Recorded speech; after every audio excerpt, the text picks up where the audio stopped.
नाटक राजा लियर, मराठी अनुवाद विंदा करंदीकर। गरजा वादळांनो, थोबाड फाटेपर्यंत करा आक्रोश, करा गर्जना। हे जलस्तंभानो आणि तुफानांनो, सोडा फुतकार, आमचे मनोरे भिजून जाईपर्यंत। आमचे पवन कुक्कुट बुडे पोवतो। विचार वेगानं संचार करणाऱ्या हे गंधकाग्नीनो, ओकाच्या वृक्षांना दुभंगून टाकणाऱ्या वज्रांच्या अग्रदूतांनो, माझे शुभ्र डोके काढा होरपळून। चराचर कापवणाऱ्या हे विद्युत गर्जने, हा पृथ्वीचा सघन गोलाकार कर सपाट एकाच तडाख्यात। टाक फोडून निसर्गाचे साचे, कर नष्ट एका दमात सगळे बीजद्रव्य, ज्यातून निपसते ही जात कृतघ्न माणसाची। कर गडगडाट पोट भरेपर्यंत, ओक आग, ओत पाऊस। पाऊस, वारा, वीज, आग या माझ्या मुली नाहीत। हे पंचमहाभूतांनो, मी तुमच्यावर नाही करत निर्दयतेचा आरोप। मी तुम्हाला नाही दिले माझे राज्य, नाही म्हटले माझी मुले, तुम्ही माझे कोणीही नाही लागत। म्हणून तुमच्या कराल कृपेचा चालू दे वर्षाव। म्हणून तुमच्या कराल कृपेचा चालू दे वर्षाव। हा इथे मी उभा आहे, तुमचा गुलाम। एक गरीब अशक्त, असहाय्य आणि तिरस्कारलेला असा म्हातारा, पण तरीही मी तुम्हाला आहे म्हणणार लाचार हस्तक। त्या दोन नष्टकर्मी मुलींबरोबर या आपल्या स्वर्गीय सेनेची मिळवणी करणारे, आणि तीही या अशा इतक्या वृद्ध आणि शुभ्र डोक्याच्या विरुद्ध। छे छे, फार भयंकर। नाटक ऑथेलो, मराठी अनुवाद अरुण नाईक। इच्छाच असेल देवांची तशी घेण्याची परीक्षा माझ्या आपत्तींनी। पाडला पाऊस त्यांनी सर्व प्रकारच्या लज्जांचा आणि आघातांचा माझ्या उघड्या डोक्यावर। खितपत ठेवलं मला दारिद्र्यात, अगदी ह्या उठांपर्यंत जखडून टाकलं मला आणि माझ्या आकांक्षांना कारावासात। तरीही सापडला असता मला माझ्या आत्म्याला कुठल्या तरी ठिकाणी एक बिंदू शांततेचा। पण करून मला निश्चल आकृती काळात उपहासाच्या, रोखणं असं अतिसंथ न हलणारं बोट माझ्याकडे। पण तेही मी सहन केलं असतं अगदी सहजपणे। तिथे जिथे गुंतवलंय मी हृदय माझं, जिथे जगलं पाहिजे मी किंवा मेलं तरी पाहिजे। हा झरा ज्यातून वाहतो माझा प्रवाह किंवा आटून तरी जातो, अशी अपेक्षा नव्हती। करून टाकणं माझं हृदय एक सरोवर, विटाळ बेडकांना फळण्यासाठी। वळव तुझा चेहरा सहनशीलते, वळव तुझा चेहरा सहनशीलते, या तरुण आणि आर्त अधर असलेल्या अप्सरेकडे बघ। इथेच आहे हा नरक धीर गंभीर। नाटक ऑथेलो, मराठी अनुवाद वा शिरवाडकर आणि पात्र यागो म्हणजे सोमनाथ। आणा ती सुरई इकडे। सुरई संगे किणकिण करतो पेला, माझा किणकिण करतो पेला। सैनिक मी समराचा पेशा, नसे उद्याची जीवित आशा। आज हवा सहवास सुरेचा, आज हवी मधुशाला। घ्या मित्र हो, आणखी घ्या। मी हे गाणं जनस्थानकडे शिकलो। तिकडचे लोक पिण्यामध्ये फार पटाईत। तुमच्या तारापूरचे, सामंतपूरचे आणि विलासनगरचे कुठलेही लोक या बाबतीत त्यांची बरोबरी करू शकणार नाही।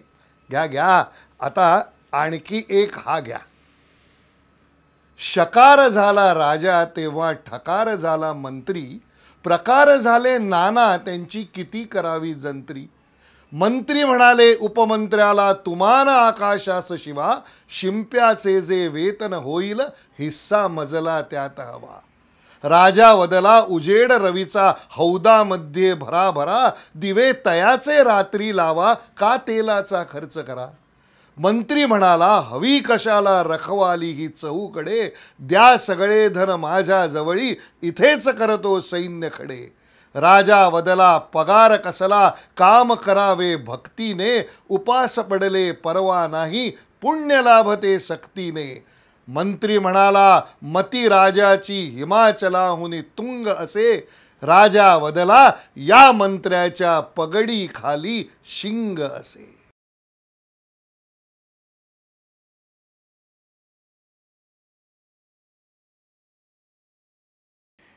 काय ठोठावणं हे.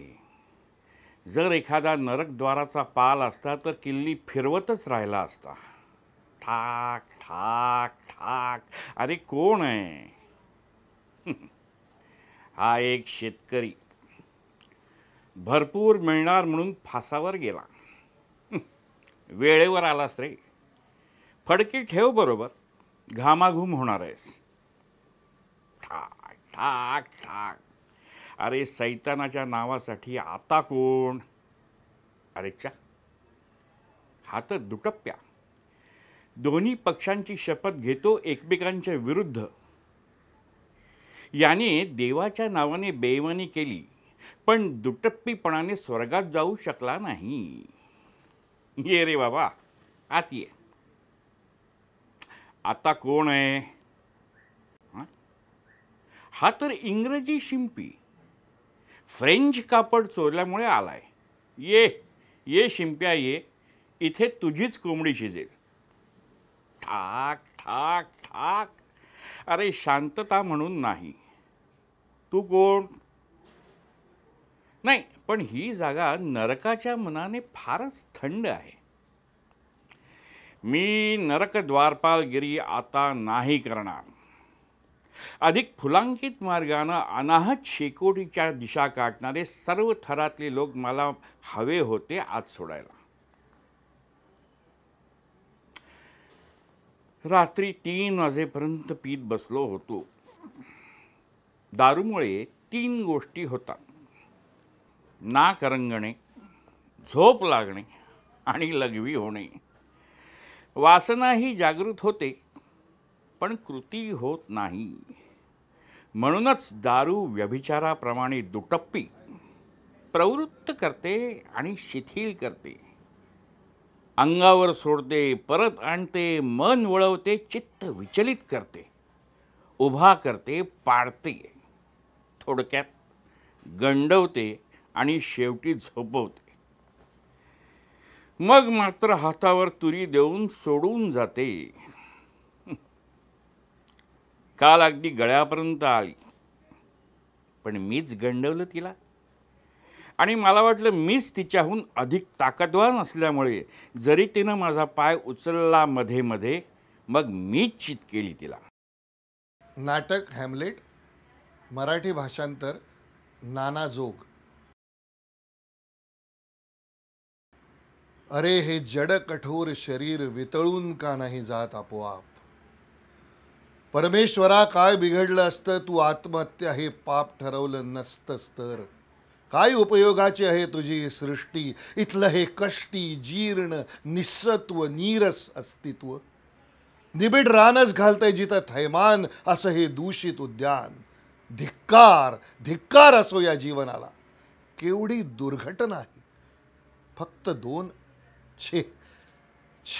दोन तरी कुठले? 2 महिनेही झाले नाहीत ज्याला मरून असा गुणसंपन्न पतिराज. आईवर प्रेम तरी किती त्याचं.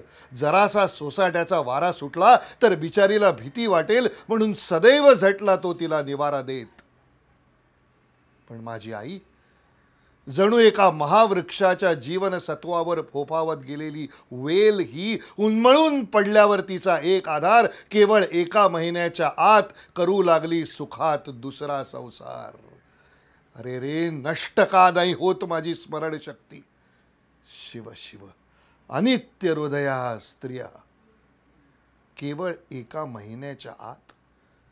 अरे ज्याला मिळाला नाही बुद्धीचा वर असं एखादं जनावर, ते सुद्धा बसलं असतं थोडा अधिक काळ अश्रू ढाळ ढाळ ढाळीत. पण 1 महिन्याच्या आतला हा दुसरा संसार, तो सुद्धा कुणाशी? सख्या धीराशी. आणि तो धीर तरी कसला? कुठे तो गजेंद्र आणि कुठे हा उंदीर? अरे रे आई, कोण पापी घाई ही बरी नाही. हिचा परिणाम बरा होणार नाही. हृदया, कशाला आता या आठवणी? जीभ आवर आणि तोंड दाबून सहन कर.